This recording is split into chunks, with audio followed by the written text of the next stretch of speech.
Hello बच्चों, आइए प्रश्न को देखते हैं। कथन युग्म एक दूसरे के निषेधन है और यहाँ पे प्रश्नवाचक चिन्ह बता रहा है कि हमें ये चेक करना है कि एक दूसरे के निषेधन है कि नहीं। तो देखो यहाँ पे पी कथन दे रखा है, राम एक अच्छा लड़का है। क्यू कथन दे रखा है, राम एक अच्छा लड़का नहीं है। प्रश्न को हल करने से पहले इसकी मुख्य अवधारणा के बारे में चर्चा कर लेते हैं। तो यहाँ पे लिखेंगे मुख्य अवधारणा।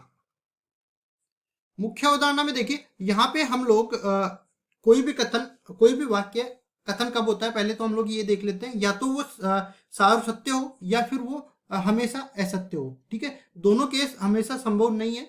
ठीक है, तो जैसे मैं बोलूं कि कोई कथन है उसको मैंने निरूपित कर दिया एस से, तो जो कथन नहीं है मतलब कथन का निषेधन जो है, कथन का निषेधन, इसको हम लोग निगेशन ऑफ एस से निरूपित करते हैं। निषेधन को इंग्लिश में निगेशन बोलते हैं। तो इसको इसी तरह निरूपित किया जाता है। और एक चीज और याद रखो कि अगर कोई कथन सत्य है तो उसका निषेधन हमेशा असत्य होगा, और अगर कोई कथन असत्य है तो उसका निषेधन हमेशा सत्य होगा।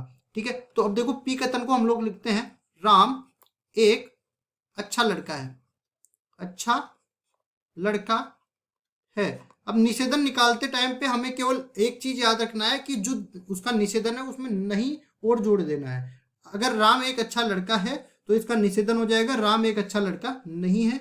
ठीक है, राम एक अच्छा लड़का नहीं है।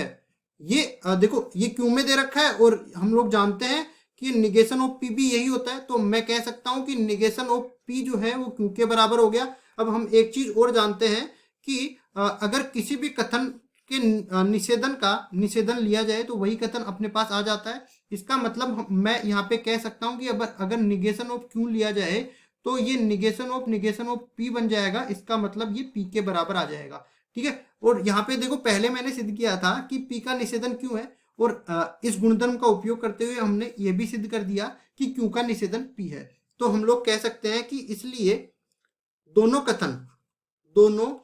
कथन पी व क्यू एक दूसरे के निषेधन है। एक दूसरे के निषेधन है। यही हमारा उत्तर हो जाएगा। आशा करता हूं ये सवाल आपको समझ में आया होगा। धन्यवाद।